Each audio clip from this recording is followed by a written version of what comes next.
Minasan konnichiwa. Today I'm going to be doing sentence mining, kind of a tutorial but not really, just like going through the process of sentence mining and what it is. Yeah, let's get started. Alright, so the first thing I do is I go to NHK Web Easy and I just find an article. So I'm doing this particular article about the World Cup. As you can see, there's options to enable hiragana and to use audio. Then I go to my Notion page. I'll link the template in the description because I did not make it. And I just kind of like copy all the text in there. Now the point of sentence mining is just to you're getting these sentences and you're learning vocabulary in context. So you're not just learning words and then not knowing how to use them. So this is mostly grammar because I know mostly vocabulary because I know a lot of grammar for N5 anyways. So I just copy and paste everything into the page and I go through highlighting using the colors, which you can see on the side. So green is for I already know this, pink is for I know the kanji but not the reading, blue is for I recognize the word, like I learned it but I don't remember it, and purple is for words that I keep seeing appearing in the paragraph or in the sentence. And then for the phrases, like that's for grammar, green is I know this grammar term, pink is I know it, like I've read it but I don't know what it means, and yellow is I know part of it but not all of it. So basically I go through all of this, identifying what I do and do not know. The first articles that I ever did, it's a bit difficult navigating the NHK website because it's all in Japanese obviously. So the first article I ever did is actually a earthquake article about surviving earthquakes, and it was very long. It took me a long time. It was like a whole page on Notion, but this is way shorter because it's NHK Easy News. It's not made for people learning Japanese. It's made for Japanese school children, so it's fairly simple, has fairly simple grammar, and I think it's useful to do sentence mining. I think it definitely will benefit you. I mean, I've done it a few times now. I definitely should be doing it more because obviously like doing it more is going to make me better at it. But I feel like it is definitely helpful and it definitely makes sense to do it.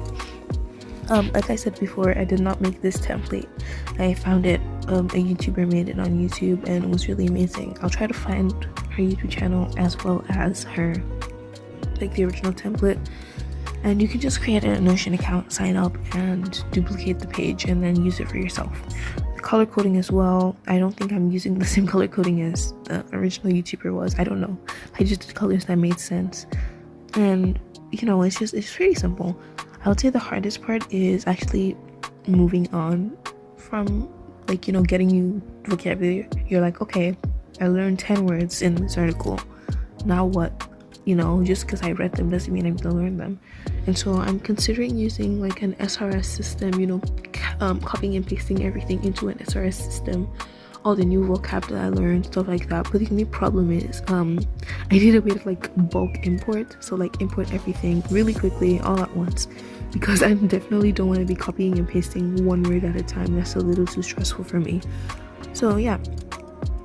Also, I use DeepL, which you might have seen flash across the screen really quickly. DeepL is one of the most accurate Japanese translators, at least I've seen so. It's not always correct, but it's close enough, it's good enough. I try not to translate the whole sentence, like the entirety of the sentence. I try to translate just the word I don't know. When I started learning at first, I would just copy and paste the whole thing into DeepL or Google Translate or Reverso or something, and then I was just oh, okay, that's what that means. But I realized that breaking down the sentence and identifying the words I don't know is actually helpful because it helps me see that, oh, I actually know this.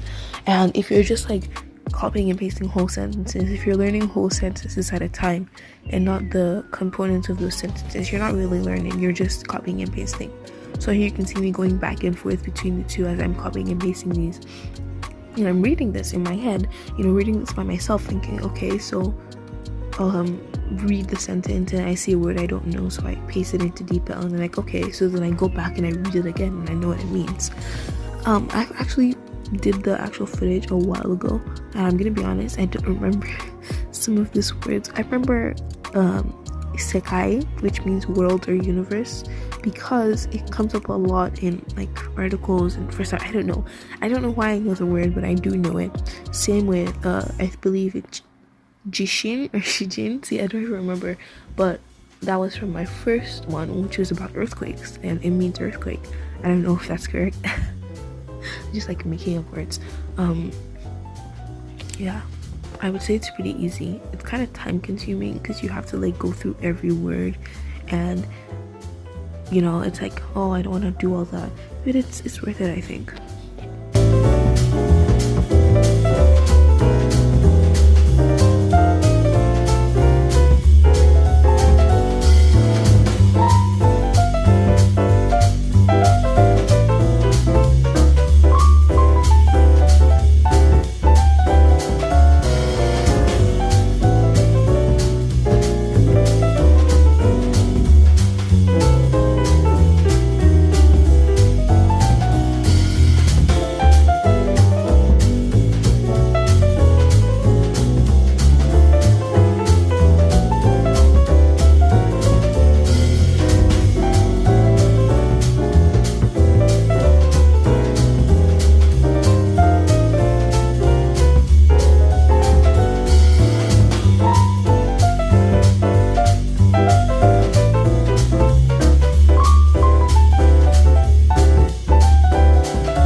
Alrighty, so now I'm finally pretty much done with everything, and the ending part is what I was saying before. I figured out a way you can use Quizlet to like import everything into that, so I just make it like a numbered list. Still like figuring it out. I'll try to like do some upload something if I do figure it out, but it's you can like just edit into some kind of SRS software. I think that learning vocabulary and grammar in context is very helpful, because I feel like I haven't been making any progress because I've just kind of been like, oh, I'll see, okay, this means this, okay, and then it's like in my short-term memory. So I need to apply it to my long-term memory, and I'm studying a bunch of people, like language experts, like I just started reading Fluent Forever. I found the ebook, and it says, oh, flashcards shouldn't have a word of English on them, and that got me thinking, context, that can be images, that can be context within an article, because parts of the article but you don't know all of it. So the bottom line is context is very important and very helpful, so this is good.